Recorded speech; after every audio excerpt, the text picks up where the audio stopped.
Today we're buying a YouTuber's gaming PC, and no, it's not from the Toasty Bros or from Zach's Tech Turf, it's from a kid named Andy Tibbs. Andy's an up-and-coming YouTuber that has been all over my homepage for the last few weeks because he's flipping PCs to try to buy his dream gaming PC. I actually come across his PC by accident.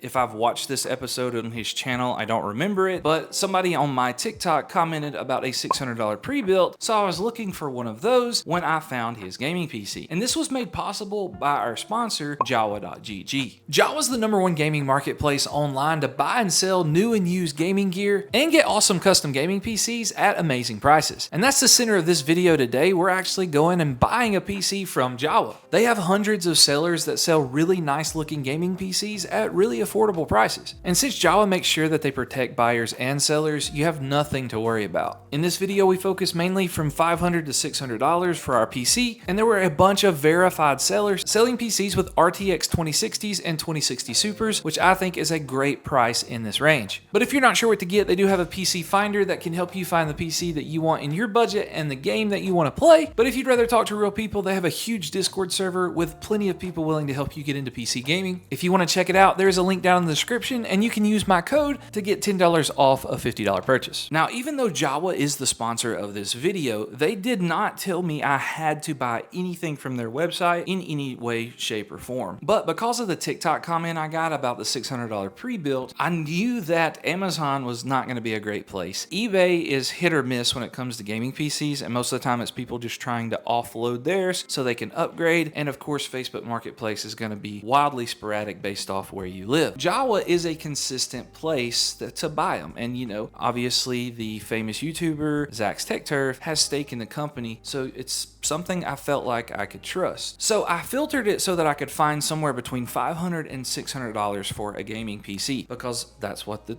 TikTok comment was about. And I came across several good options, and some of the best options had an RTX 2060, which I was kind of shocked by. For $500 or $600, an RTX 2060, that's a really solid deal for a gaming PC, especially when you don't have to build it yourself. $600 is a steal, in my opinion. So I mainly focused on those listings, and I accidentally came across one from Andy Tibbs. And so it was not originally planned to buy his PC, but I thought it would make an awesome video. So let's go check out the specs of his PC and order it, and we'll see how good it is. All right, so his PC is labeled as the Fish Tank Gaming PC. All right, which Fish Tank, you know, that's a popular thing these days. RTX is gonna help a lot, try to sell stuff. That's just something people look for. Only $530, so obviously that really caught my eye. You do have to pay attention though, there is shipping, so the shipping's gonna be around like 60 bucks. Altogether, it's under $600. Now I am buying this from an account. I'm gonna try to use like my wife's name or something. Not that Andy knows who I am or anybody else on Jawa would know who I am, but just in case I don't want to get special treatment. But I thought it was good to help a fellow YouTuber out, but I do want to help the kid out. So I'm not trying to embarrass him in any way, shape, or form, but I do want to buy his PC, help him get his following, and I'm just curious to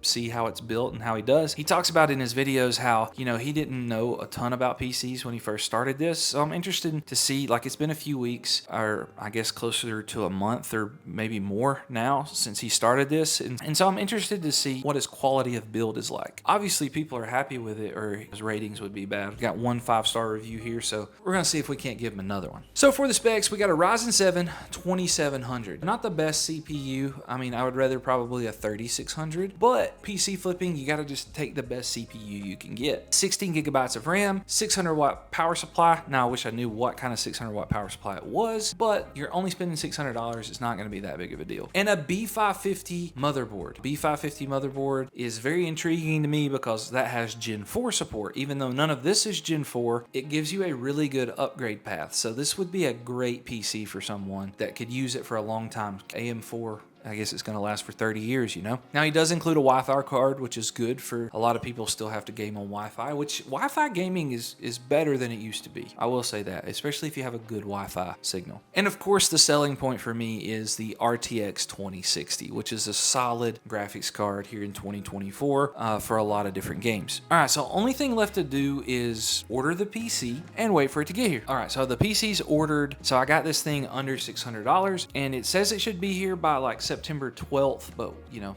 that could be a day or two off. We'll just see. I'm not gonna hold anything against anybody for that. Those are just estimations to me on the website. So we'll just wait and see how long it takes to get here, and when it gets back, we will start the next part of the video. Okay, so the PC is finally here, and we're gonna open it up, see how Andrew did. Might help if I had a knife. All right. Oh, well, there's a Wi-Fi antenna. And here's the other Wi-Fi antenna. No I/O shield. I guess we'll go back at the listing and see the I/O shield. If there was no I/O shield, it should have been listed in the thing. So we'll go look at that and see. And then these antennas, if you put this in the box the other way, you could have put the Wi-Fi antennas on. But that's a minor thing. That's not a big deal. Normally there's like a letter or something. Power cord. All right, here it is. So setup. Thanks for buying my PC. Take off the front glass panel. Carefully remove the Instapack foam from the PC. Screw the black glass panel back on. Remove protective layer from both sides of both glass panels. Plug in power cord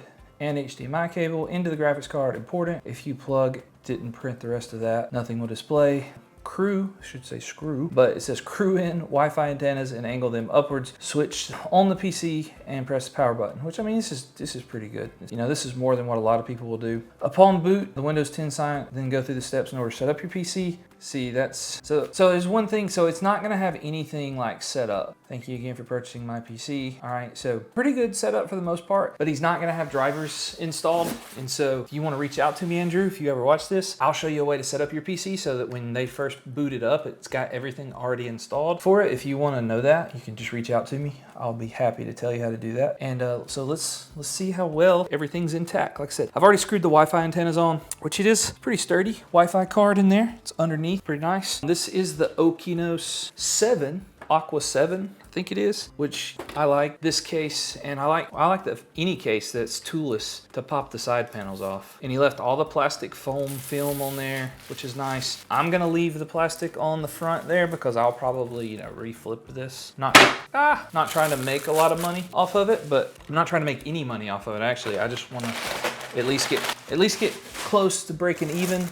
Let's see how well this comes out. All right, pretty good. So we're gonna put this back in the box so it doesn't break, as well as foam. Let's get it out of this other piece of foam. All right, so he's got looks like a full ATX motherboard. Nice, very good B450 here. It's a Prime, so Asus, little 512 gigabyte SSD. Oh, he's got cable extensions, which are nice. RAM, let's see what kind of RAM's in there. I don't know if I watched his video about this PC, so I don't know what he put in there, but EVGA super clocked. Oh, RAM's only 2400 megahertz. Not very good RAM for a Ryzen CPU. And so it's CL15, but it's 2400 megahertz. So that means like that needs to be listed. We're gonna be losing some performance there. So also cooler come off here. So let's look at this so we can see. Make sure you guys can see this too. So the cooler kind of come off a little bit, but that could have easily happened with the Instapack. That's not really that big of a deal. There's nothing you can really do about that. Graphics card looks pretty clean.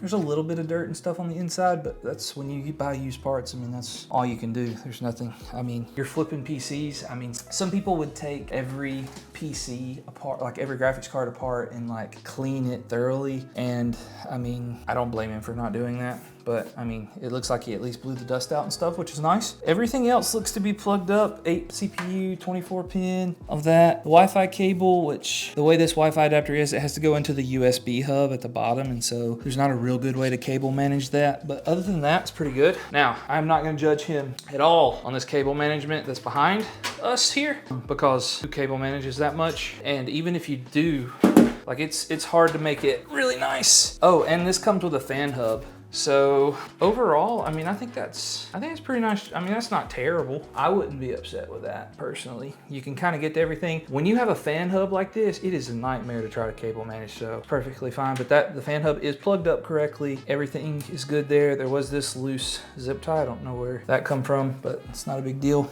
And 600 watt power supply, EVGA power supply. It's not bad, not modular. Everything else appears to be in good shape. Yeah, so let's plug it up and see if it works. Okay, so here's the moment of truth. We're gonna turn it on and see what happens. All right, and we got a post, and it boots straight up into the Windows startup, it appears. Okay, so we are in here. Both his USB headers work, so that's good. We are gonna click and set this up. I'm gonna show you, for those of you at home that like to flip PCs as well, and in case he's watching this, like you, I guess it's gonna make me sign into Wi-Fi. It doesn't give me the option for limited setup, so I have to do that. At least the Wi-Fi adapter is working, but it's gonna have to go through the update thingamabobs, so we will see. We will see. All right, so we're finally there. The only thing is it's trying to make me sign in with an account, and I don't like this. So we're going to not do this because this is not the best way, in my opinion, to try to flip, because I don't like having to do this, because there is a way to, especially if it's Windows 10. Now Windows 11, it's harder to do, but so with Windows 10, like, it's making me do this. So we're going to turn the PC off. I'm gonna unplug the Wi-Fi adapter and see if it'll let me do a limited setup that way. All right, so I took out the Wi-Fi adapter, and we're gonna see if now when I boot the PC up, if it's going to make me sign into Windows, because I do not want to use my Microsoft account to try and do this. Okay, so it still will not let me. You need an internet connection to continue, which is absolutely ridiculous that it's making us do that. So I'm going to actually completely reinstall Windows on this thing, because I don't want to do this, because it's not a good way to have computers. So I'm gonna show you how it should be set up. So we're gonna reinstall Windows, and we'll come back when that's done. Okay, so since we're reinstalling Windows anyway, I wanted to look at the BIOS for a little bit. So first over here is the DOCP or XMP. It does have a profile, and even though it's only 2400 megahertz, the speed's still better than 2133. This needs to be enabled. If you're gonna build and flip PCs, you need to enable this so that the user doesn't have to do it themselves, and they wouldn't know to do it themselves in most cases if they're buying a pre-built PC. And so this needs to be enabled to make sure they get maximum performance out of their system. It's just could cause you less problems. Also over here, resize bar needs to be turned on. If that's an option, go ahead and turn that on as well. And so DOCP or XMP overclock profile for the RAM and resize bar, both of those things need to be turned on if you're going to flip PCs, in my opinion. So neither one of those things are turned on. That's something I think is very important. So no IO shield mention in the description, and nothing to do with the overclock profile on the RAM. Those are two things I think that are very, very, very important that need to be mentioned. Now, I do want to preface, while this is reinstalling Windows, that I know there are some workarounds for you to not be able to log on to your Microsoft account and be able to still enjoy the things that you would like to do. But your average person buying a PC is not going to be able to do that. And so I by no means think that this is a terrible experience whatsoever. You can download your Microsoft account, you can download drivers, and you could play games, and this PC is going to work perfectly fine. So I don't think there's any knock about that whatsoever. So this is more to help him as a PC flipper than it is anything else. All right, so I've got Windows reinstalled now, and I'm on the same internet screen. And as you can see here, I have the button that says I do not have internet. So I'm not really sure if he like ran a script or something to install Windows, which I know a lot of people do,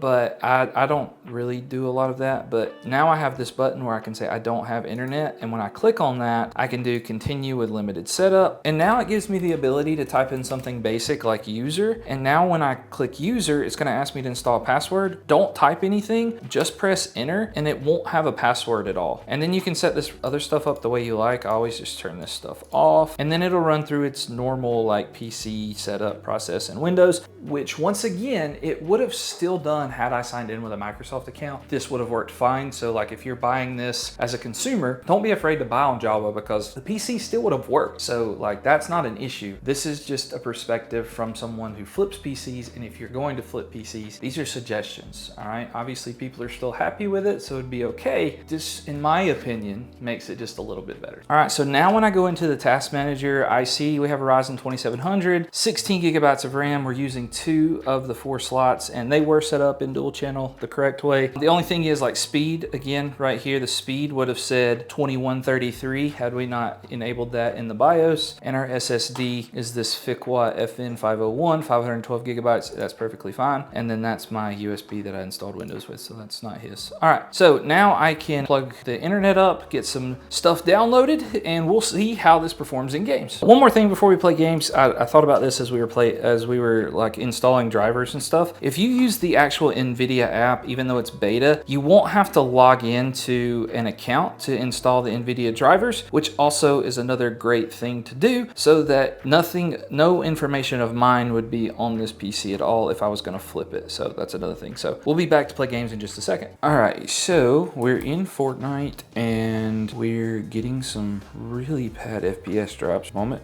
but that could just be because of the CPU.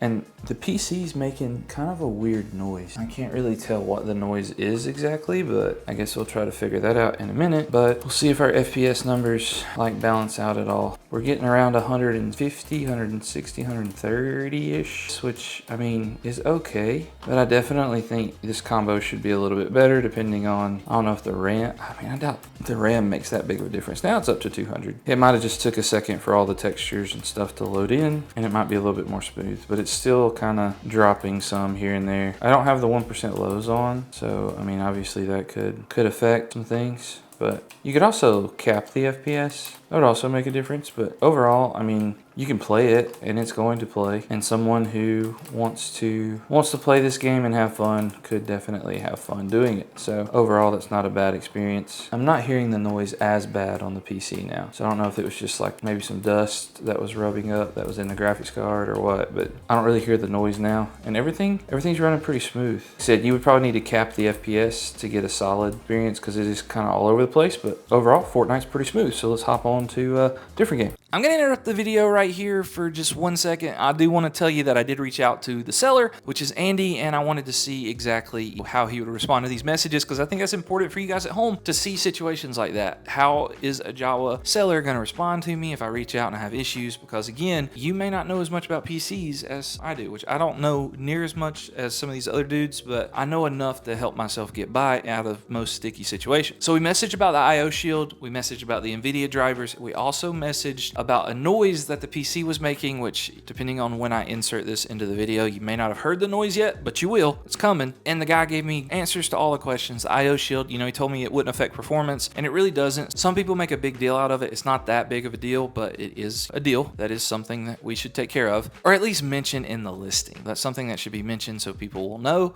and you can be upfront about them. You could kind of see it in the pictures, but if you don't know what you're looking at, then that's not something you're going to catch in the listing. The NVIDIA drivers, he did send me a YouTube link of how I could install those and put those on my PC. He did send me one that was in the last 6 months, so that was nice of him. And the noise, he said he never heard the noise in any of his testing, so take his word for that. There could be a lot of things that would happen. If that is something that caused the PC to fail, then I do think that's where Jawa could step in, or he could do something to rectify the situation. But if the gaming PC is working, then I don't feel like a whole lot you can do in that situation. But I thought those were okay customer response questions. So let's hop into the rest of the video. All right, so we're about to test Warzone here in Resurgence game mode, but I just want y'all to hear this fan on this graphics card.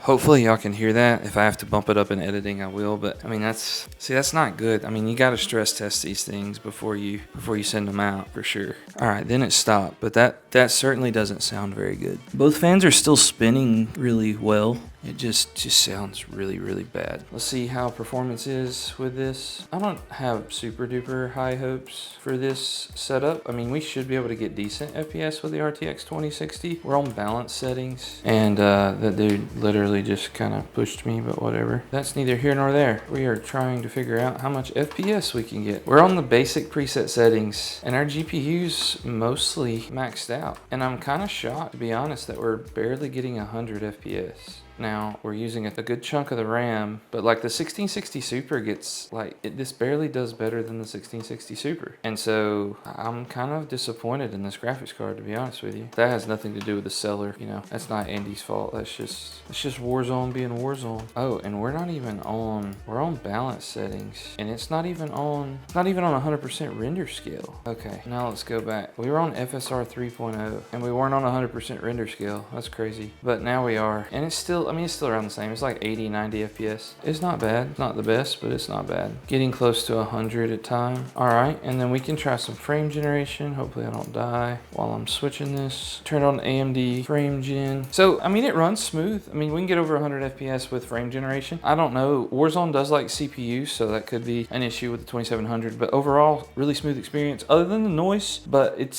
stopped now on the graphics card. It just was real bad when we first loaded up, but now the noise on the graphics card is doing pretty well. So, all right, so let's give our final thoughts. All right, so we played a few games on this PC. It runs perfectly fine. Everything was smooth. Other than the few things we mentioned throughout the video, there was no IO shield, and it wasn't in the listing that way. I mean, there were pictures if you know what you were looking for, but again, I think you should point it out. Number two, the drivers, okay? Like I had to install my own drivers, update my own drivers, that sort of thing. That's kind of an issue for somebody that doesn't know what they're doing, but when I messaged the seller, he did help me through that, sent me a YouTube video, so that was good. Also wasn't happy with the fact that the RAM was not listed at the correct speed. It didn't say that it was only 2400 megahertz, although not everyone would look for that. That is something that is important if anyone's doing research about a PC, and even if they did have some 3200 megahertz RAM, XMP profile or DOCP was not enabled, so that's another issue. And the last thing was the graphics card making that noise. It might not be a big deal, but it could be, so that's something, again, I take an issue with. I can handle that, but not everyone buying a PC can handle that sort of thing. Overall, the buying experience on Jawa, super easy, super simple. I know Jawa has my back, so if I needed to do something with this PC, I absolutely could. Or, you know, you have the option of also just buying from a verified Jawa seller. You don't have any of these things that you would have to worry about because they're vetted by Jawa in a one-on-one situation. But if you want to skip the hassle altogether and just build your own PC, you can go watch this video.